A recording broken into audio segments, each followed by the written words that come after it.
All right, boys, it's been a year since my last proper date, and I've been waiting now for an hour and a half. She says there's a lot of traffic where she is, but it's 2019, and Google Maps tells me she's lying. How much more should I drink alone at the bar? And is there a polite way to tell her to leave or reschedule? Update walked out. Not worth it. Thanks, everyone. Update 2. Lots of comments, lots of encouragement and support. Thank you all. Story 1. It doesn't matter what the other person's gender is. A 15-minute delay is acceptable, but then I will attempt contact and communicate that I expect to be informed as a matter of courtesy about lateness. If there is no response for 15 more minutes, I am leaving. If I can reach them, I am likely to suggest another time if they're not going to make it within the next 30 minutes. However, if they miss their estimated time of arrival again without initiating a call to me, I am ending communication with them. Simple courtesy dictates that you inform anyone who is waiting to meet you as soon as you realize you are going to be late, even if it's 1 minute beforehand. Story 2. To anyone reading this thread, if you're not interested, just say so. Have the courage to say thanks, but no thanks. We are all adults here. Have the courtesy to not waste someone's time. Story 3. Always try to have a reason to be near where the date is happening. I usually suggest coffee for a first meetup, and that way I can always have another reason to be near the coffee place, even if it's just heading to do the weekly shop, post a parcel, or wander the town for a new shirt. That way, after 30 minutes with no show or contact, you can head off and do what you need and don't feel like you've wasted a lot of your time. Story 4. I have been stood up only one time in my life. I drove an hour to meet this girl and got ghosted, then received a text the next morning saying sorry with a lame excuse. She was kind of white trash anyway, so I dodged a bullet, and so did you. You don't want to be with somebody who thinks it's okay to mess with someone like that. Story 5. Other comments are far more forgiving than I am. I say 15 minutes maximum, and if she sends a message about running late or just leaving or whatever at the time we were supposed to meet, then I'm bailing. Prior notice waives that, provided I haven't left my apartment yet. Story 6. First dates. I would give 30 to 45 minutes in large places like Los Angeles or similar. 30 minutes or less anywhere else. I literally left at minute 31 once. I was halfway to meeting a buddy for a beer, as I knew he had a gig nearby and was going to be free soon, when she texted, like, where do I park? LOL. I waited until I finished my drive, 10 minutes or so, and replied, sorry, I left. And that's it. She texted a couple of times apologizing and explaining why she was late. I never responded. Story 7. 20 minutes without a phone call. The only reason it is that long is that I remember being lost on the way to meet someone when the battery in my phone ran out. I once waited for an impossibly long time like you did. She turned into my girlfriend. A girlfriend who had a problem with chronic lateness. I don't want to be in that situation again. Story 8. Lying about the traffic is the worst part. Like you said, that can be checked with Google Maps. There is a red flag here. She is lying to you about something that can be proven false and expecting you to believe it. You should steer clear. That sort of thing isn't a one-off. Story 9. At half an hour, I reach out to see where she is. If I get a response that she'll be there within 15 minutes, I'll hang around. If she doesn't respond within 15 minutes, I leave. If she texts back with an emergency excuse, I'll give it a second chance, provided she establishes the date, time, and place for the second attempt. If it's too complicated to reschedule, I lose interest and politely decline. If she's not on time for the second date, I'm out of there 10 minutes after our arranged meeting time because I have made backup plans just in case. This is a principle I put in place when I was dating a lot in my early 20s, and it never steered me wrong. Sometimes emergencies do happen. They happened to me too, and I wasn't given a second chance, which was disappointing, but I understand. So I like to give the benefit of the doubt instead of going straight to pessimism. Having said that, people these days can be extremely unreliable. Only you can establish in your own mind how long is a long enough wait time. For me, it's about 30 to 45 minutes, though. Story 10. My girlfriend was late by 2 hours on our first date. I was sure she was not going to come, but I kept waiting. Eventually, she came and was very sorry. Now we're almost 5 years together. Story 11. Hope you're doing well, man. That's tough. Just remember that you are worth a whole lot more for any girl to do that to you. There are so many women out there that will treat you the way you deserve to be treated. Don't be stressed about this one. Keep your head up, King. To answer your question, 15 to 30 minutes. Nothing more. If she can't value my time, then she is not even worth it. Story 12. I don't wait for a date to show up. I try to make my first dates doing something I would normally be doing if I were alone. I'll sit in a diner, bar, or coffee shop by myself and work on my projects. So if I arrange a date, I'll be busy doing something until she shows up. If she doesn't, I'm busy doing what I normally would be doing. Story 13. 15 minutes before I try to contact them. If there's no response by minute 20, I'm done. If there's an "I'm so sorry I'm late," accompanied by an estimated time of arrival, then I'd probably wait depending on what the estimated time of arrival was. Story 14. If you can't respect my time, then you disqualify yourself from my respect. I bring too much to the table and have too many options available to me. Story 15. 20 minutes without communication. Maybe a little more depending on distance. 30 to 40 if they communicate, also with a little leeway depending on distance. Story 16. If she doesn't say anything for 15 minutes, if she says something, it depends on if you feel they are being truthful. I had a girl tell me twice she was on her way. I left after 30 minutes. Story 17. I confirm the date day of to make sure it's still on, then give it 15 minutes tops. Beyond that point, it's just disrespect. People make all the excuses in the world for being late, but it all boils down to prioritization. If they don't prioritize you now, they won't later. Story 18. 15 minutes in hope. 5 more minutes in disgust. 10 more minutes just to hear the explanation. 30 minutes total to nope, and don't think about her again. Waiting 1.5 hours stinks of desperation, so the date is over before it begins anyway.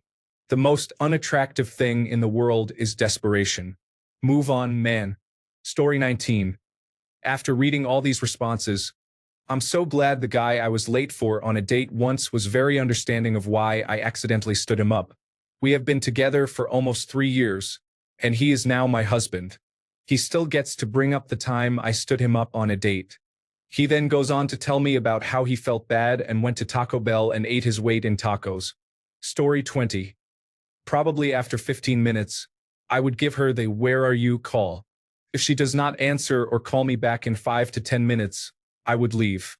I don't ghost people because I think it's incredibly childish and for people who cannot handle conflict.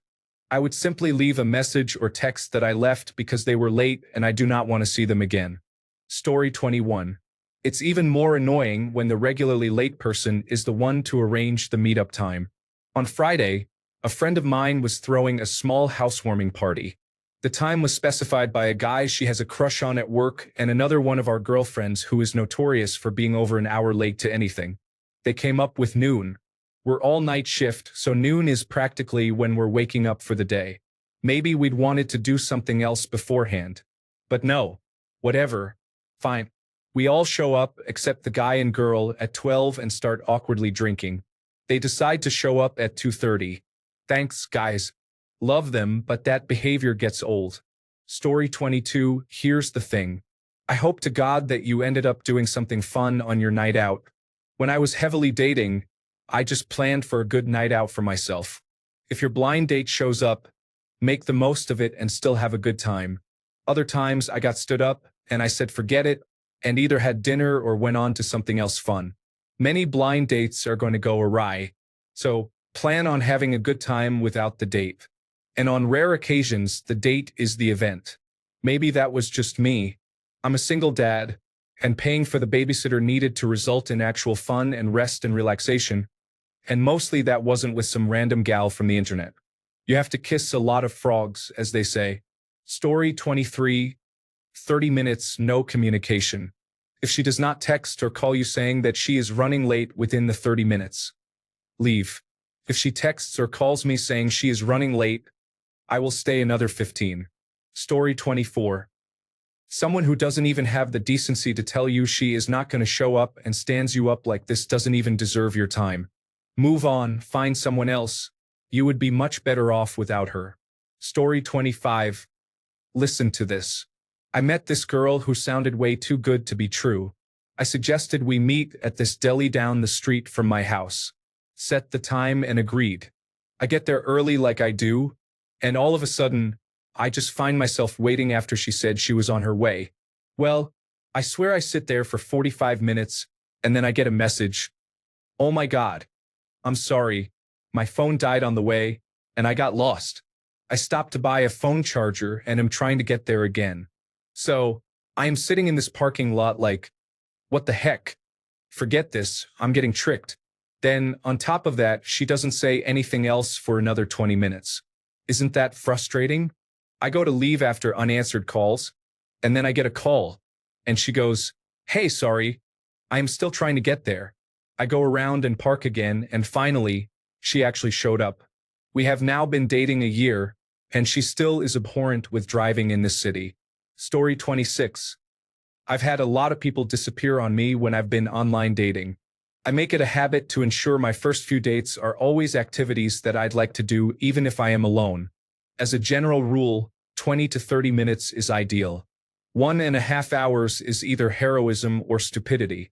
Story 27. Once I waited for a hottie for 50 minutes. She's my wife now, so I guess it was worth it. The best part is still bringing that up from time to time and mocking her. Story 28.